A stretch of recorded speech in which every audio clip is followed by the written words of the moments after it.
We're at the Fairbanks Airport float pond. This is like the JCPenney parking lot in Muskegon. Now this is a mean looking plane here. You gotta check this out. It's a turboprop. Turboprop float plane with a big snarl on its face. Okay, now this is a unique vehicle here. It's a four-wheel drive pickup cab, but there's no rear end. The drive shaft is connected to this thing here. Four-wheel drive cab, and they took the whole rear end off. Now it's a front-wheel drive. You just pull planes in and out of the water with it. Well, this is our pilot coming in to pick us up right now.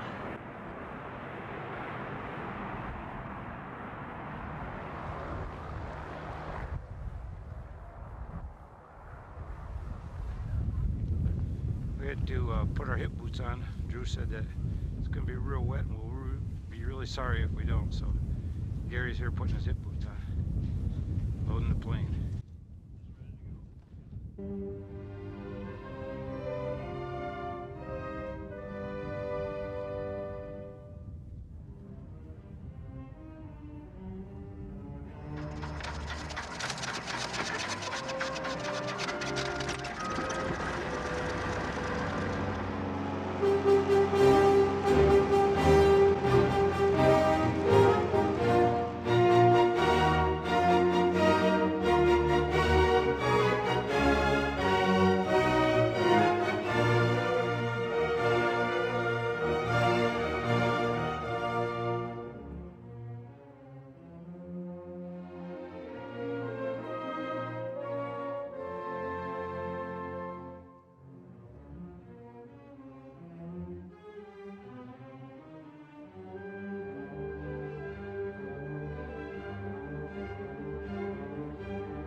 The area that you see below is the area we'll be hunting. We'll be hunting both sides of the lake and along the river. Right down on the right hand side of this lake in those yellow trees is where we'll be setting up camp. 2 years ago somebody got a 70-inch one right there. Got one right there. This is the area that we were originally headed for. This little slough here is about 2 miles downriver from the slough that we're actually hunting on. We couldn't go here because there was a couple other guys already in there, the pilot told us. We're circling back now to land on the slough where we're going to hunt. We did a little flyover of the area to see what the area looked like and to see if we could spot any moose. We didn't. We're now on approach to our slough where we'll land. I've seen them run right out in the middle here.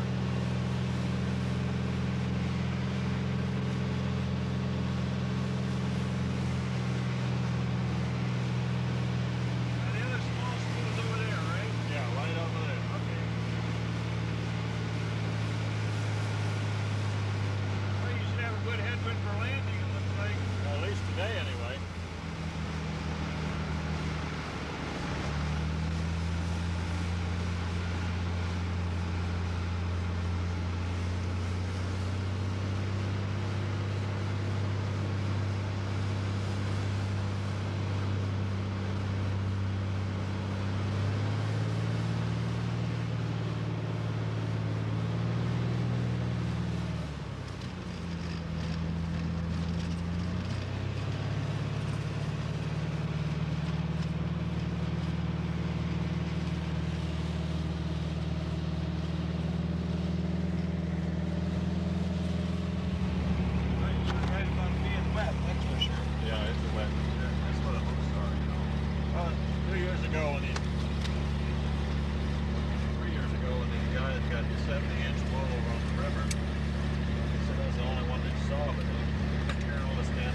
camped at our campsite. Kind of have to wade out over our knees out to where the plane is to get our stuff off, which we will be doing momentarily. It's a little expensive to take it back and stuff, but having never got one before, would be. It's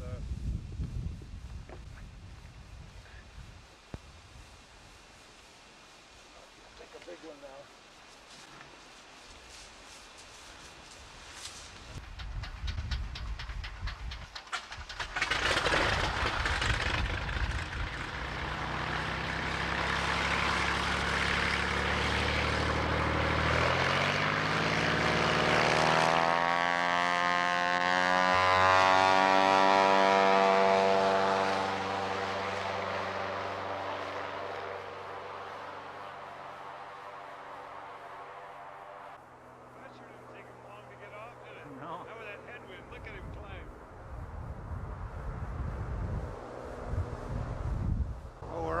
For the next week or 10 days before he flies over. We'll have to get the saw and saw those two little trees out of the way and make a spot big enough for the tent.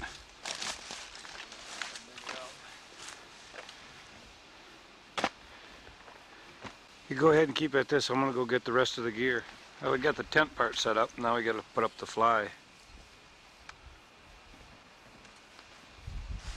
We had to do a lot of clearing to get it out. Get all the logs and stuff cleared out. We set up camp on the north side of the slough, about midway down. The slough is about a mile long. A cold, blustery day with the sun is out. Looks nice. Still kind of cool. See if there's any moose in it. There's looks like at least two moose here. Indians probably shot them and took the meat and left the antlers. Yeah, that's exactly what happened too.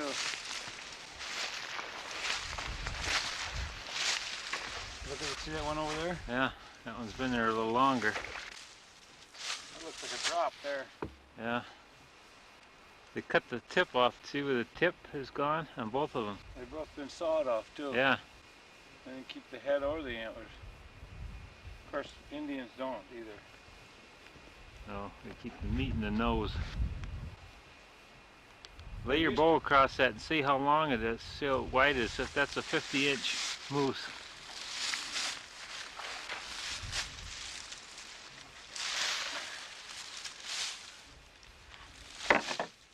Well, they had 4 brow tines, so we know it's more than that. It's wider than my bow.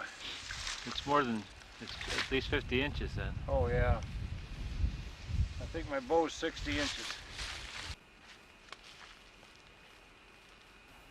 Our first day of hunting, we decided to go north from camp along the north side of the slough. We were trying to make our way across a tussock flat when we heard a commotion coming from the south side of the slough. Moose is over there about 400 yards. You need to get back and make some crashing or something. Yeah. Okay, I'm going to shut the camera off and then I'm going to back up. Start making some noise. He knows something's over here. He heard us. The following moose hunting techniques you're about to observe by 2 greenhorn moose hunters is probably a good example of what not to do when moose hunting.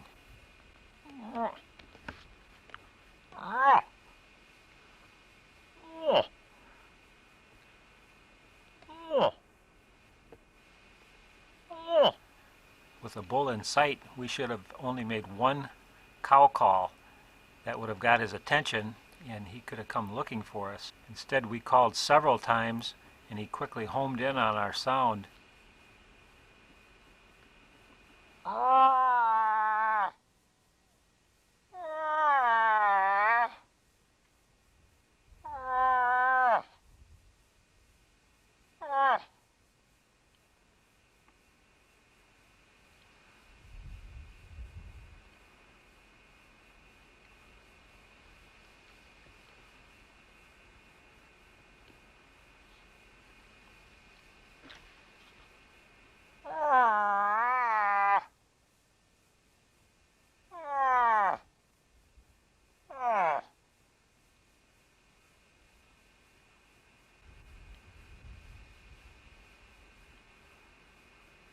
when he didn't see a moose standing over there, he got suspicious and wouldn't come any closer.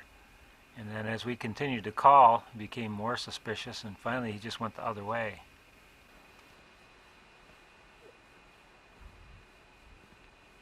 We're making him mad now. He's raking the brush.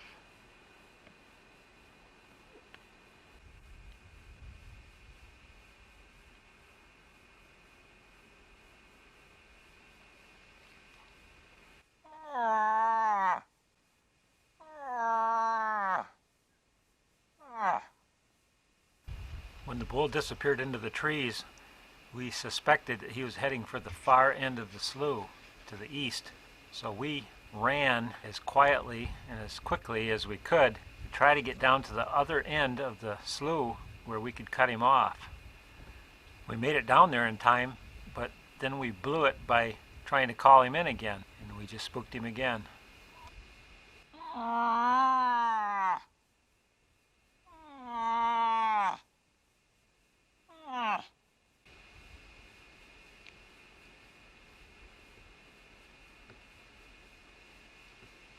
Come on, dummy.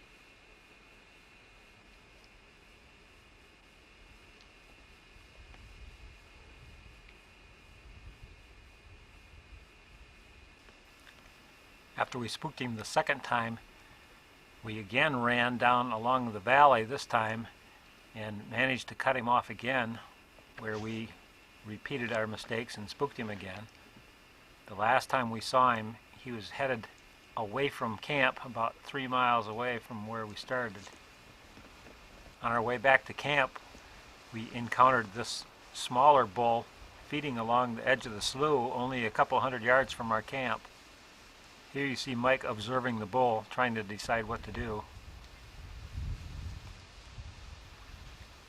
Being amateur moose hunters, we weren't all that good at judging antler size, and this area requires a 50-inch minimum, or at least 3 brow tines on one antler.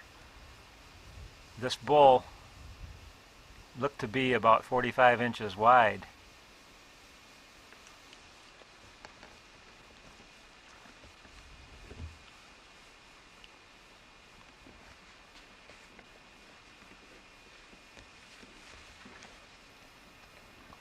Mike signaled me that he was going to circle around and try to stalk the bull from a little further down.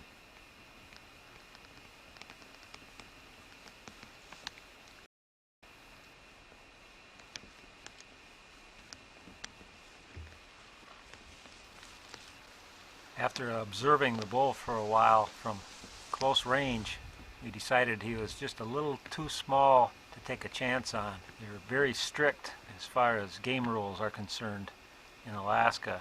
If you shoot a bull that's too small, you may find your hunting funds severely depleted. They confiscate the meat and they take your license too.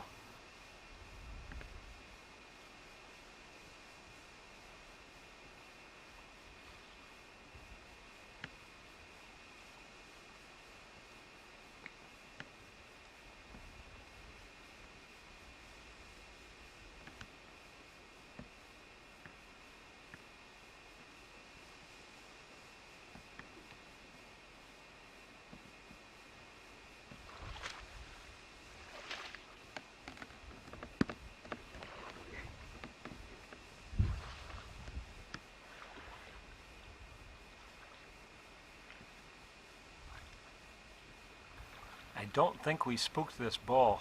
I think his intention was to cross the slough all along, but once he started to cross, Mike tried to call him, to no avail, of course.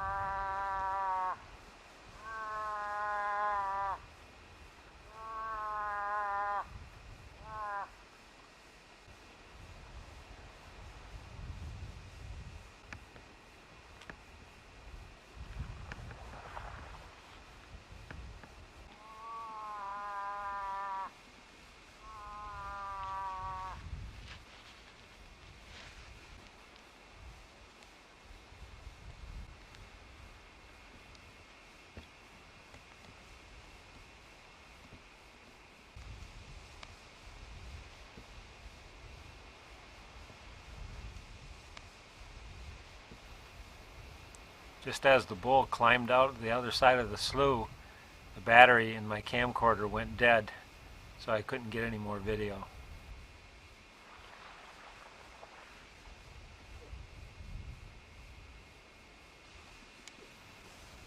Later that afternoon, we were sitting down on the edge of the slough just watching down through the valley, and we spotted this beaver paddling around out here. He spotted us too, with predictable results.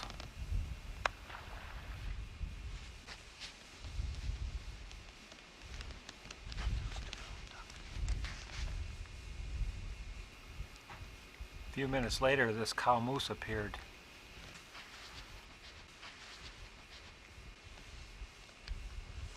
We thought that maybe she was on her way to enter a local beauty contest, but I wouldn't hold my hopes too high if I was her. Mike and I took turns. The first day, Mike hunted with the bow and I carried the video camera, and then we alternated every other day.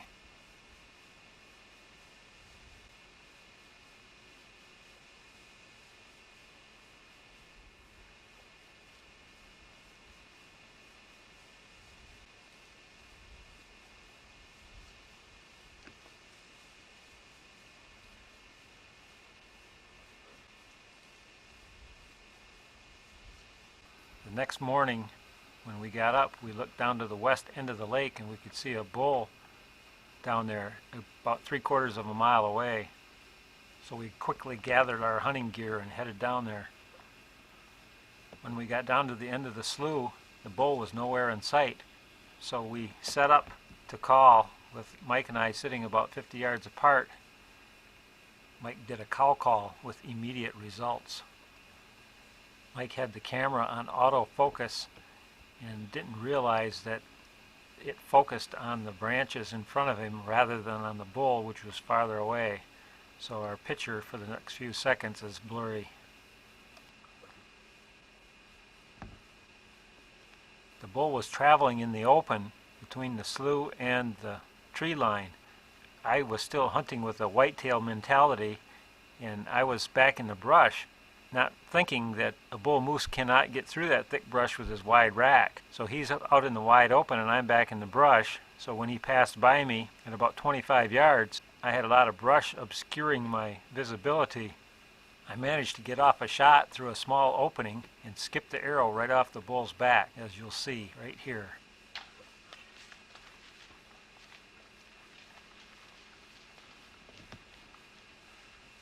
Gary just shot. I don't know if he hit him or missed him. We attempted in vain to call him back.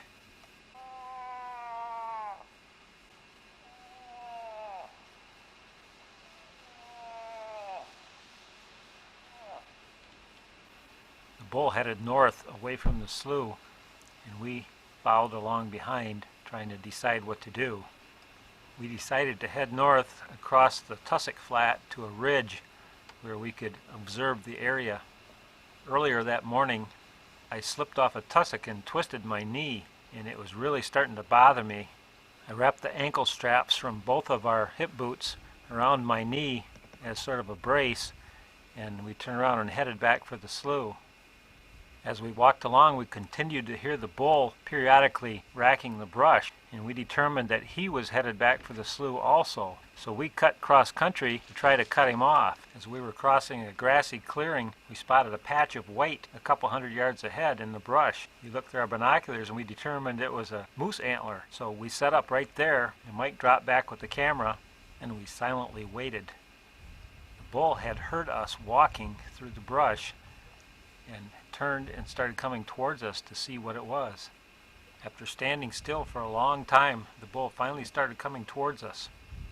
As he approached my position, I wasn't sure if he would pass on my left or my right.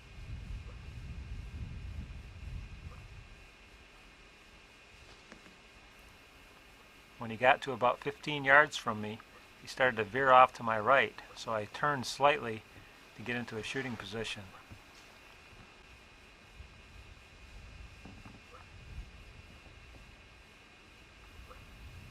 The bull passed by me at 9 yards. When he got directly broadside, I drew back my bow.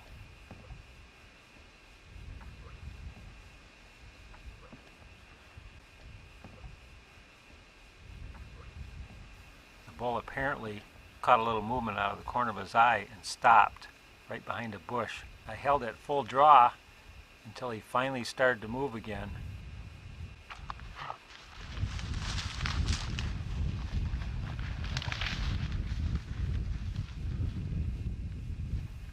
If you watch carefully, right in the center of the screen below that light spot, you'll see a flash of antler right when the bull goes down, right here.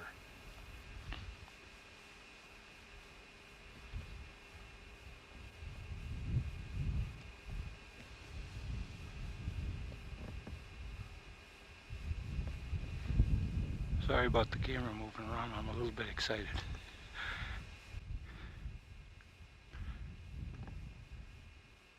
Gary seems to think he made a good shot. Problem is, we're a long, long ways from water. I'm afraid we got a long, long walk ahead of us with meat.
Dead.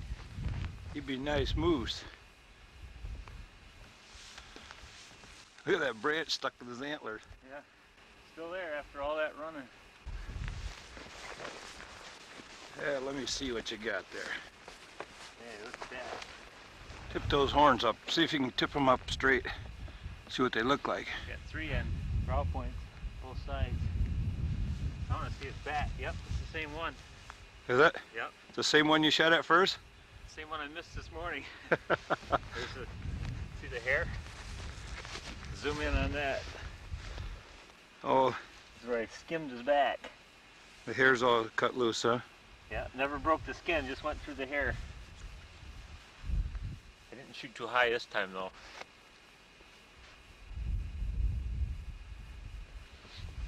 Well, pull that branch out and see if you can stand his horns up straight, see what they look like.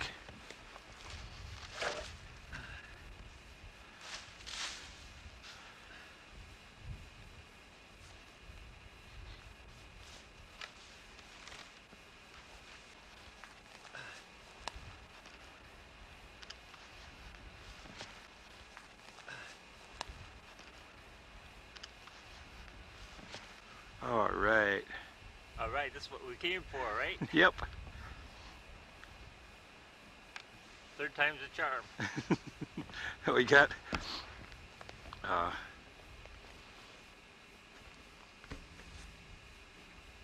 got a 12 more days to go. Get another one. Took 2 days, well, 2.5 days to get one. You got 12 days to get another one. No sweat. Don't say no sweat.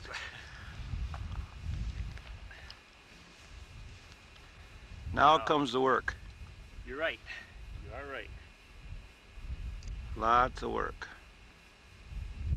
I don't have my measuring tape with me. Well, there's plenty of time to do that. He's at least 60 inches wide, I would say. I'm gonna get a shot of you here.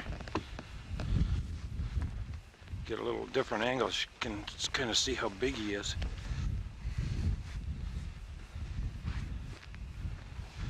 I have to back up just to get the full effect.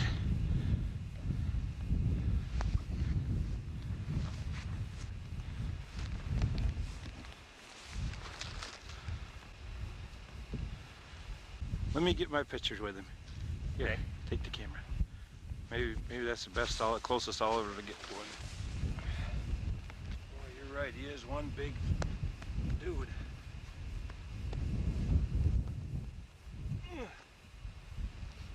Those are gonna look funny on the airplane. Yeah.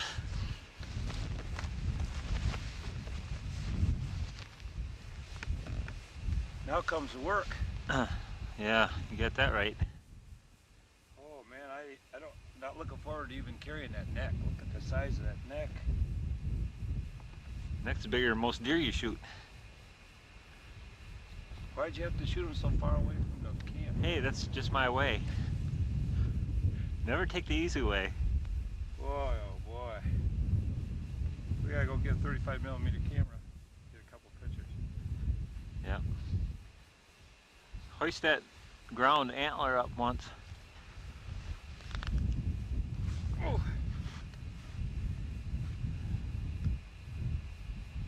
Yeah, fair to middling.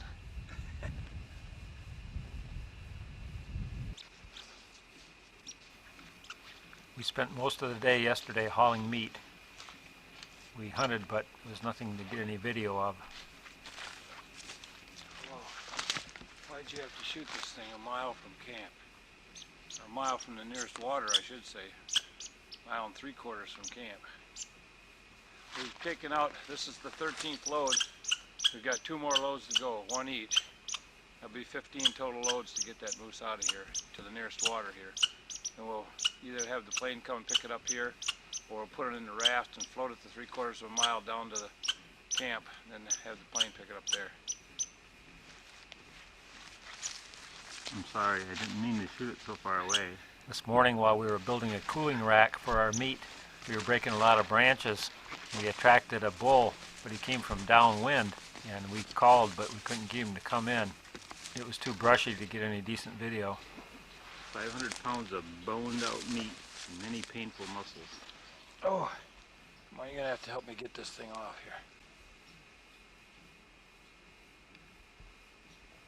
It's been a long trek back to the tent. Here comes Gary, he's carrying the rack. We've got all the rest of the meat stored down at the other end of the lake. Man, this thing's a load.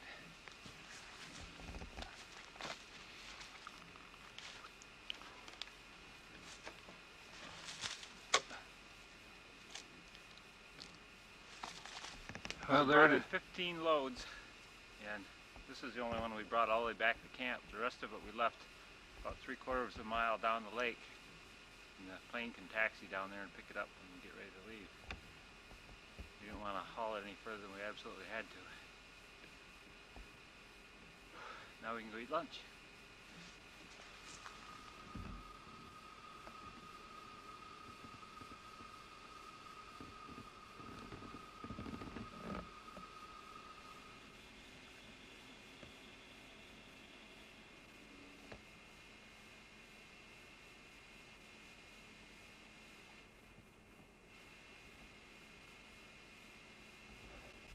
Gary went down to the other end of the lake here, picked up the cape for his moose.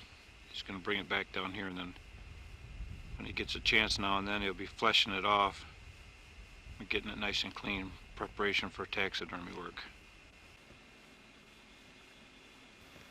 On day 5, after 3 days of hauling meat, we were ready to hunt again. That evening we went and sat down by the west end of the slough, where I skipped the arrow off the back of my bull 2 days earlier.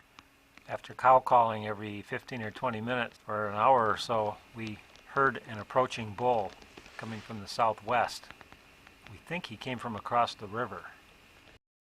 Mike found a place to hide, and I went 100 yards further away and called to try to draw the bull past Mike. After probably 45 minutes of coaxing, the bull finally started to come.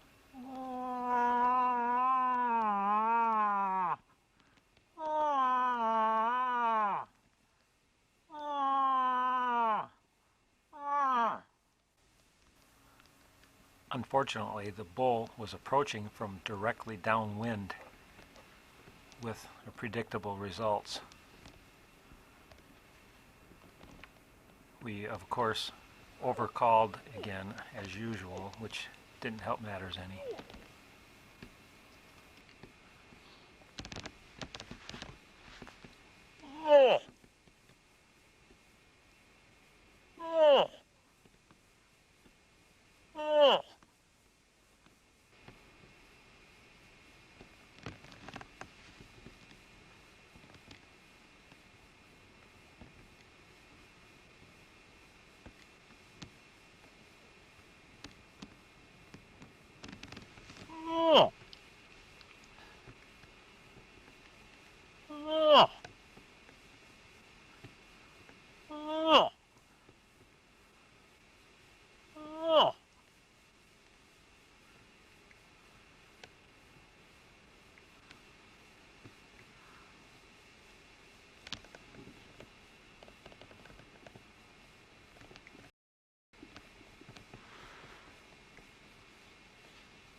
The next morning we were in the same spot again, and another bull came. This was the biggest bull that we saw on the entire trip.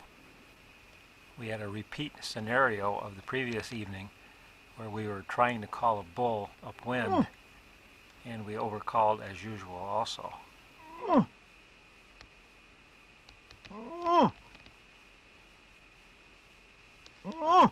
We learned from our misadventures that once a bull is approaching, you don't need to call anymore. Just take cover and wait. As long as he's coming towards you, you don't need to make any noise. He'll come in search of the original sound.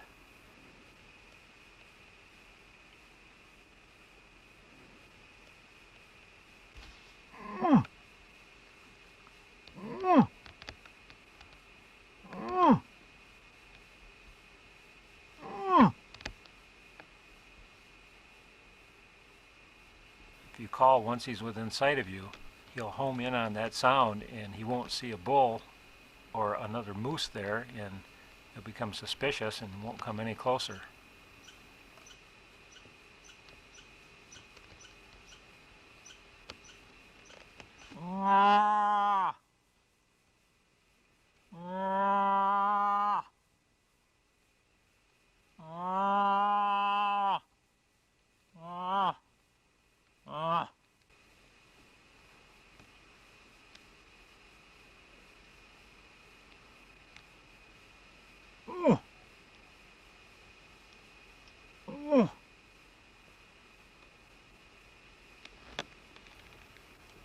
If we would have set up on the south side or the downwind side of the slough and stopped calling once we spotted the bull, there's a good chance that Mike would have got a shot.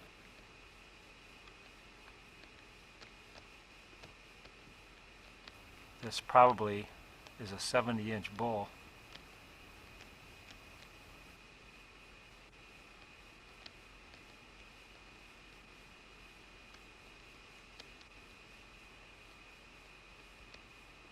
Kind of frosty out last night. We got up this morning. I thought after we hunted, we saw a couple bulls, but they were a little shy about coming in. Finally, I think they got our scent and they took off back, so I was going to come back and wash my hair. It's been a little while, so I went to turn the water and spout on and nothing happened.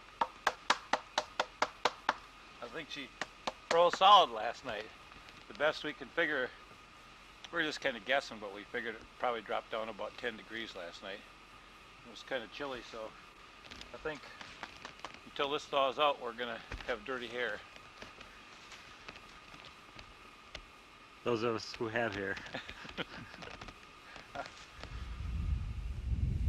Mike's doing a little fishing, but don't seem to be much biting along here. I think the river's too wide, we can't reach out far enough where the fish are.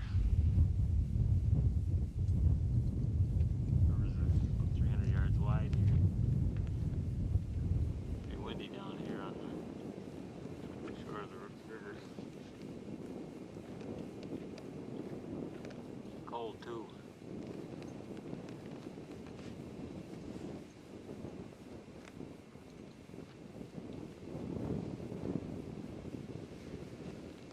Here's Mike fishing for his snagged lure.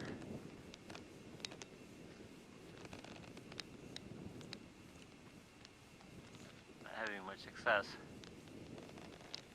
See it, but I can't get it.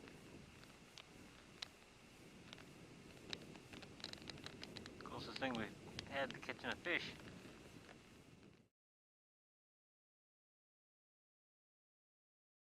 Got pretty cold last night. We figure it's between 0 and 10 below. Look out across our lake here, you can see the whole thing froze right over overnight. This whole field is just sparkling like a million fireflies with the frost and the sunlight.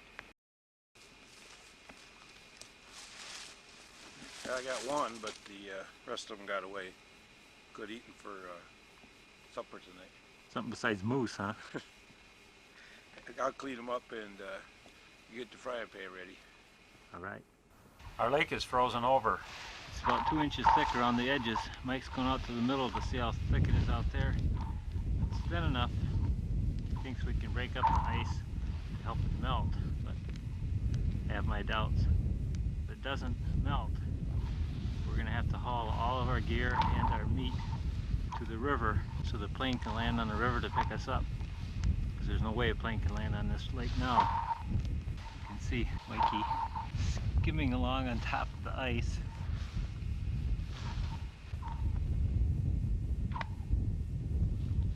It's pretty thick. Too thin to walk on, but too thick to break through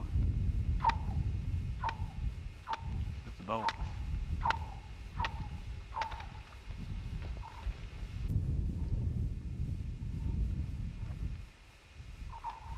Looks like about 1.25 inches. It's about 1.5 inches thick. 1.5 inches thick. No way, Jose. Looks like it's going to be a long walk hauling our stuff. Well, we're down at the river. Drew Dix has to land a plane out there. You can see all the floating ice. It's not going to be easy. Hopefully, we got 2 more days before he comes. It'll warm up enough that this will all clear out so he can find a spot to land. Otherwise, we might be here for a while. Well, here we are carrying my moose meat again. Lake is froze over, so we got to transport the meat down to the river. It's about another 1/4 mile from where we had it. So this is our last load of meat right now, except for the hide and horns, which are all the way back at our camp. It's about a mile away. Are we having fun yet? I think so. Some people pay to do this kind of thing. Pay a lot of money to come out here and suffer like this. We had 2 nights that it got down below 0. Froze the lake over.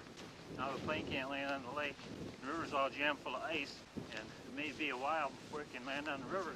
Hopefully the river will clear, so the weather warms up, it'll clear before we have to leave. The moose seem to have disappeared from this area, so we may have to start hunting in another area, which is another mile from here.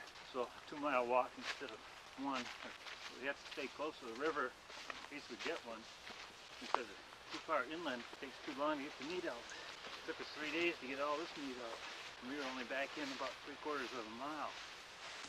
Well, we're approaching the river now and our stockpile of meat. Oh, that's the last load except for the hide and the horns. That's 1 frozen moose. It's one good thing about the cold weather is all the meat froze solid, so it's not going to spoil for a while. But it might get a little freezer burn.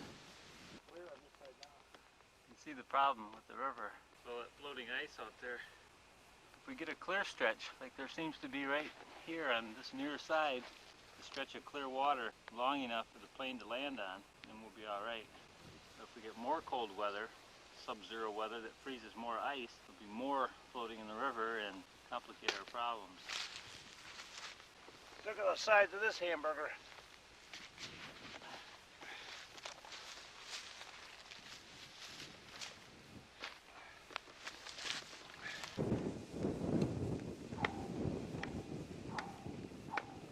Mike's out on the ice in our little lake, busting holes in the ice. He did that yesterday. He broke a couple little holes, maybe 10, 15 feet long. And this morning there's 300 yards of open water because of the the strong wind keeps blowing the water up out of the hole and out across the surface of the ice. That water underneath is a lot warmer, and so it's helping melt the ice from both sides. So we went way upwind of our camp, and Mike's out doing the same thing again. Break a few holes here and there, and hopefully enough of that water will circulate up from underneath and blow out across the surface. And it will melt the strip long enough and wide enough for the plane to land on when it comes to pick us up in 5 days.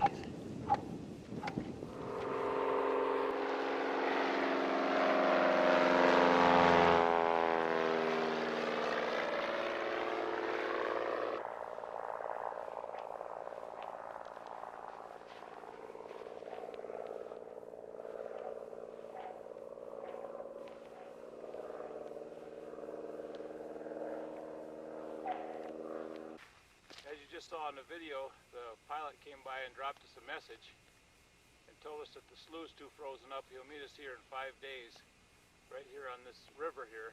He'll either land on the river or he'll land on one of these sandbar or gravel bars. So tonight we're going to go down the river, walk down where you see the greenish yellow willow bar down there. We're going to go beyond that. There's a slough back in there, probably a couple miles, and we're going to go hunt down by there because it seems like we've spooked all the moose out of the area. We had quite a bit of action the first 5 days, but we've had nothing since. So tonight we're going to hike down there, hunt this evening, and then walk back here in the dark and see if maybe there's some moose down there. Our pilot has to land on this river, which is impossible right now because of the ice. Or if he comes with a plane with wheels on it, he has to land on that gravel bar right over there, which is not the greatest landing either. But one or the other is how we're getting out of here on the 24th. Today is the 19th. My, ain't it pretty up here. Well, we're packing up our camp. Our whole camp has to be moved 1 mile from here down to the river because the pilot can't land on our pond. You can see our pond is solid ice. It's about 2 inches thick, and it's not going to thaw by the time he has to come and pick us up. We already got all the meat and antlers and cape down there. The temperatures was down below zero again last night. That's 3 out of the last 5 days it's been below zero. Not exactly summer-like weather. Mike fell through the ice while walking past the beaver lodge that you can see in the distance. The ice was thinner there because the beavers had been trying to keep an open area around their lodge. Fortunately, I still had some dry clothes at our original campsite that Mike put on to keep from freezing to death. Last night we hiked about 2.5 miles downriver. We spotted a 55-inch bull, but he was directly downwind from us and he wouldn't come in.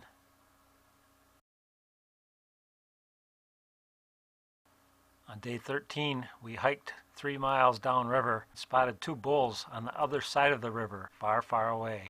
Too bad he's on that side of the river, huh? Too bad. Ain't no way you're going to entice him to swim across that cold, wet, freezing river. On telephoto, he's just a dot. Is that right? Probably just see the brown part and his horns, huh? Yeah. If we had a boat, we'd just ride across it. Dodging the ice thing. Yeah. Yeah, just right across through all that. Oh, he's turning. He's looking the other way. On our way back to camp, we decided to stop and check the moose kill site since we'd been seeing and hearing wolves in the area. This is what's left of the moose that I shot. It's been 10 days since I shot him, and a pack of wolves been running around here. I found it and stripped this thing clean. This is all that's left. Everything else is gone. The head, the hide, the legs, everything is gone. One skeleton picked clean, bare bones. 10 days is all it took them. Well, we don't know how long it took them. We just come back after 10 days. Might have took them 2 or 3. Yeah, it's true. It could have been this way for a long time. It's a regular path beat down where they've been coming in every night.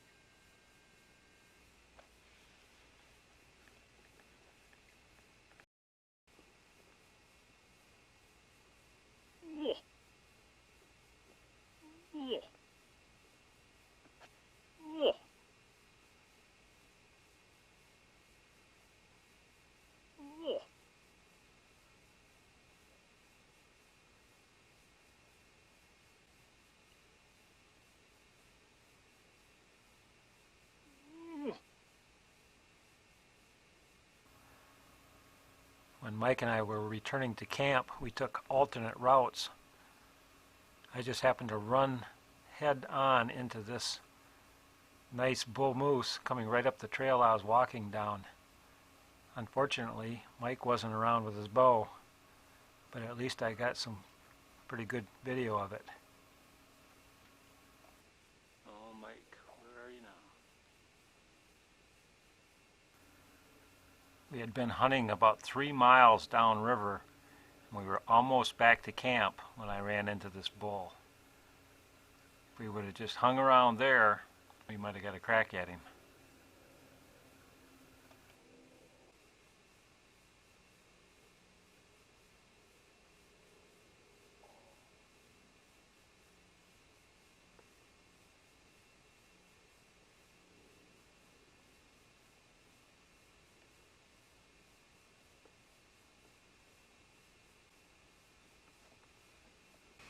It was very cold last night, our coldest night so far. I think it was probably down to at least 10 below zero. Everything is frozen. Mike is standing here, his toes about ready to fall off. It's so cold the picture is distorting in the video viewfinder as the light changes. I don't know if this will show up on the videotape or not, but it's distorting as I move the camera back and forth. You got anything to add, Mike, or are your lips froze? Well, yeah, it's cold. It's by far the coldest that we've had so far. We've got a lot of work to do yet today and all of tomorrow in preparation of pilot coming to pick us up the following morning. The river is getting worse rather than better. So we're going to go down today and start preparing a place on the gravel bar, hoping that he can land there. We're not sure if he's going to come with a pontoon plane or if he's going to come with something with wheels on it, but I don't see how he could possibly land on the river with all that ice. So we're going to go down and move a lot of rocks around and try to make the gravel bar down at the river as smooth as possible. And then we have to go down gravel bar ways and cut some trees down that are hanging over the gravel bar so that if he takes off in that direction, he won't clip a wing or something. I don't know if you can see my hat or not. You got it on focus. Just sitting here breathing, you get icicles, frost all over the front of my mask and my hat. It's just not exactly summertime out here. No, it's fall now. Oh, that's right. Yesterday was the first day of fall. It feels a lot like summer. Or I should say summer feels a lot like winter. Frosty the snowman. So cold in our tent this morning when we heated up our breakfast, there was so much steam we couldn't see to eat it. You had to just kind of go by feel, like being in a sauna. Well, you could see the fire on the little cook stove, but you couldn't hardly feel it. Frost on the inside of the tent melted about 1 foot down from the top of the tent. It was as far down as it would melt. Well, I think we're going to terminate this hunt right about now because my toes won't take it no more. Pretty frosty morning this morning. The hunting is over. We don't have enough time to cut up a moose now if we shot one, so we won't be able to hunt today or tomorrow. The airplane is supposed to come and pick us up tomorrow afternoon. This is a good view of the area we had most of our bull encounters, the bottleneck between the end of the lake and the river. This is where my bull was when I skipped the arrow off his back, and this is where he was when I finally shot him, 3/4 of a mile from the lake. The big bull I ran into while returning to camp was right here. The small ice flows have kind of converged into large ones, many large chunks now where before it was many small ones. Very few openings where a plane could land now. If it continues cold like this, pretty soon the river will be completely froze over. This is our gravel bar down below that we're hoping the plane can land on. Mike's down there now moving large rocks and stuff out of the way, trying to smooth out bumps, make it safe to land. Hopefully this gravel bar is long enough for him to take off again. Otherwise, I'm not sure how we're going to get out of here. We may have to hike a long ways up the beach to a place where he can land. There's Mike going down the hill with another load of meat. We gotta haul this all down to the gravel bar, load it onto the plane when it comes. Down over the hill, across the ice. The ice is about 5 inches thick now. Last night it froze so hard that our water hole we had chiseled in the ice on the river to dip water out of froze 2 inches thick overnight. Mike went down this morning in a moment of playful aggression and he carved out a sign in the ice for the pilot to see when he comes. The age-old question asked for thousands of years. Are we having fun yet? The difficult question right now. Well, this is our last afternoon here. We got one more night freezing cold to endure, and then we'll take off tomorrow. We've been working the last 2 afternoons down on this gravel bar, clearing the big stones away and knocking off the humps and filling in the holes to make a halfway decent landing strip. We've marked the best line with chunks of ice. As you can see, it looks kind of like a highway down there. The river now is more ice than water. At times there's flows that come down that you could jump aboard and walk all the way across the river on. A couple more nights of this sub-zero cold and the river will be completely froze over. Last night it got down near 20 below. A little pot of water that we keep inside the tent froze 3/4 of an inch thick around the rim, which is the thickest it's frozen in any night. Mike's down there making last minute adjustments. There's some otters out there on the ice running around. 2 otters are laying out there on the ice on their backs. One of them was on his back. Yeah, there's 3 of them.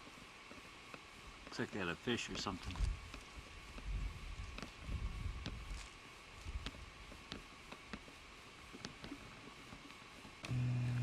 It's our last day. We're waiting to be picked up. Our plane's coming in right now.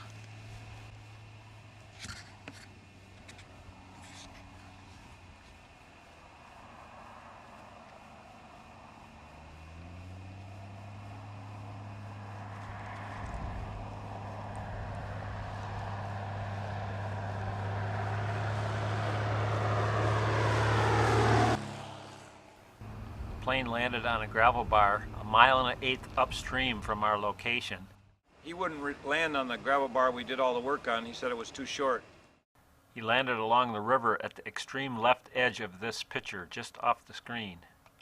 At the far right of the picture, right on the outside bend of the river, is where our second camp was, on the river's edge.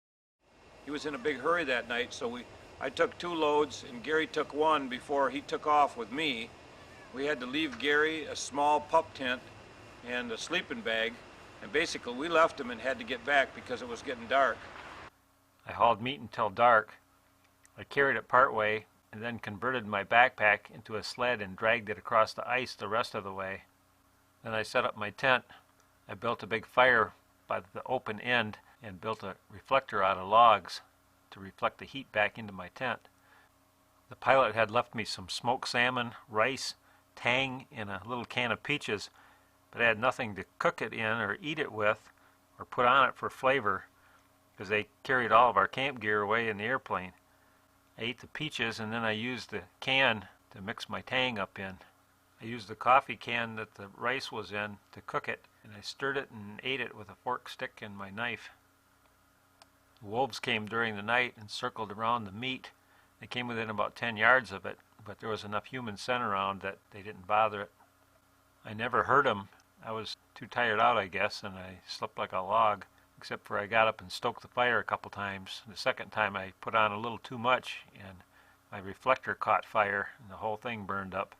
But it was warm. I got up at 5:30 the next morning and started hauling meat again. The pilot finally showed up about 1 o'clock and flew me back to Manly. After that, we had to spend an extra day at Manly waiting for the rest of the people to come in. The sloughs, the lakes, the rivers, and everything were so froze up that Drew had to take his plane not to Fairbanks because the float pond there was froze up. He had to take the float plane all the way back to Anchorage to park it for the winter, and he had to hire this plane with wheels to come and pick us up. It was a month early. People were stranded everywhere. Even now, as we've come back to the bed and breakfast here in Fairbanks and are going to fly home tomorrow, people are still stranded out in the wilderness. The pilot told us there's 20-some people that he knows of that one outfitter has that's still out in the field. They can't get them out because of the cold weather and the ice. And some of them are so bad they're having to drop blankets, they're having to drop food. Some of them are stranded out there with horses. They have to drop hay for the horses from the air, and they're still trying to get people out of the bush. So we're here back at the bed and breakfast, and we leave tomorrow morning at 7 a.m. from Fairbanks Airport to come home. And this pretty much sums up our trip. We were fairly lucky. We got one moose, and we got all of our gear and ourselves out safely, which is more than some guys can say because they're still out there trying to get out. So this is the end of a fairly good hunting trip, hopefully not the last.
So I can watch you fall.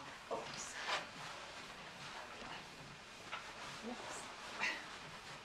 Oops. Oops.